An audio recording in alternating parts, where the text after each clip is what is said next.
Understanding subject rubrics. Have you ever been unsure how to understand what you see on your subject rubric, or the results of an assessment that your teacher has published?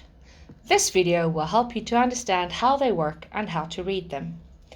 When you log into Schoolsoft, you see a menu on the left side of the start page with lots of helpful links. Under the link My Library, you see a downward arrow beside Subject. Click there to show a list of subjects. If you click on one, it will take you to the information page for that subject. Let's take a look at English. When you click on the subject code in the menu, it opens up the page for that subject.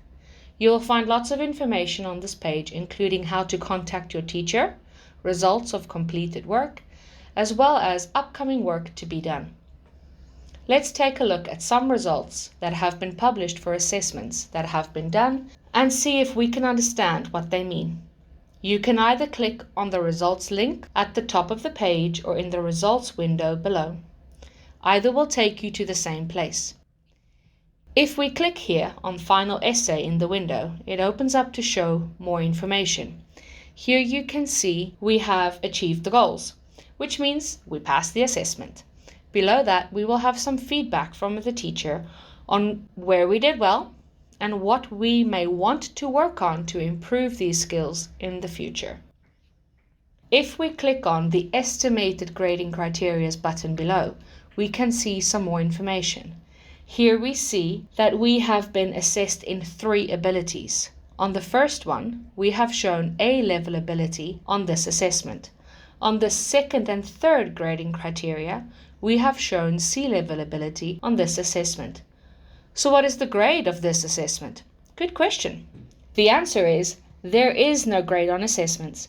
Grades come at the end of the term for the subject as a whole, in December and June.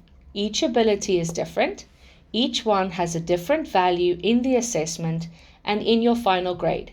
You cannot look at the results of an assessment and see if it is a C or a D. We need to look at abilities separately and see how we can work with making them better one at a time. Each grading criteria is different and worth a different amount in your final results. To know what is meant to get a C or an E on an ability or grading criteria, you can check what your teacher has written in the unit plan. In the unit plan, you have information on what you need to do or show on each grading criteria at E, C, and A levels. Let's close this window and take a look at the subject rubric. We can get to the subject rubric through the holistic grading link at the top of the page or under Student Document and Holistic Grading on the main menu at the bottom left on your Schoolsoft page. Your subject rubric is like a picture of your achievements at one moment in time.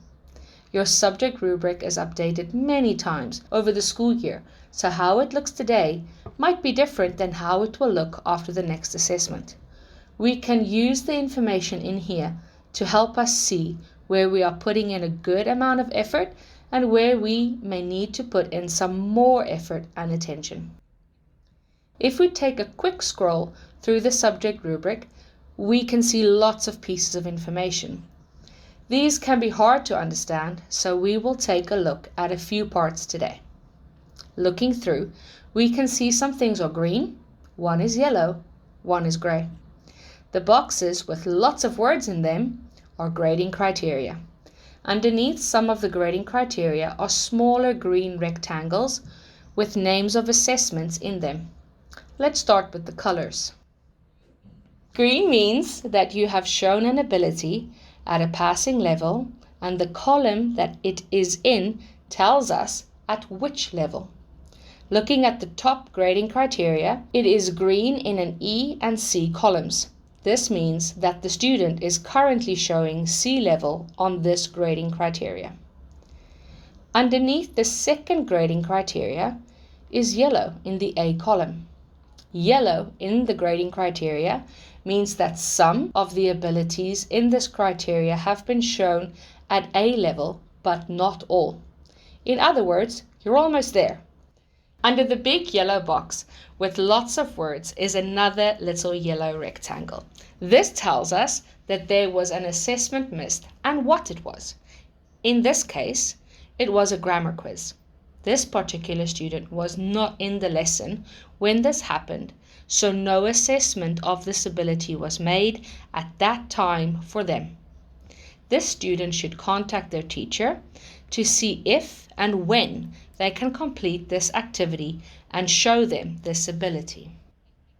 If we go further down in the subject rubric, we can see that the last grading criteria is grey.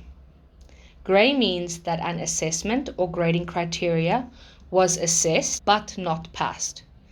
When a grading criteria is grey, another chance to show that will be given in the future, usually on a different assessment or in another unit.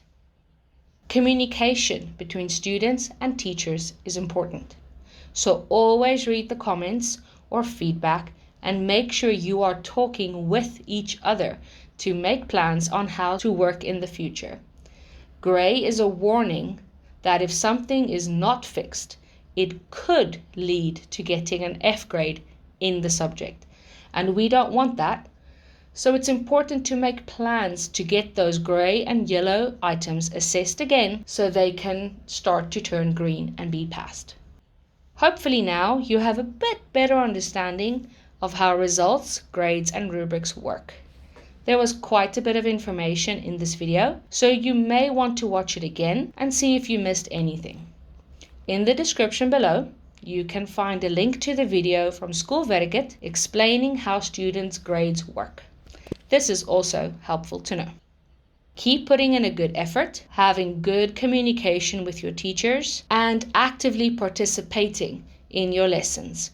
Every day we learn a little more and grow a little bit stronger.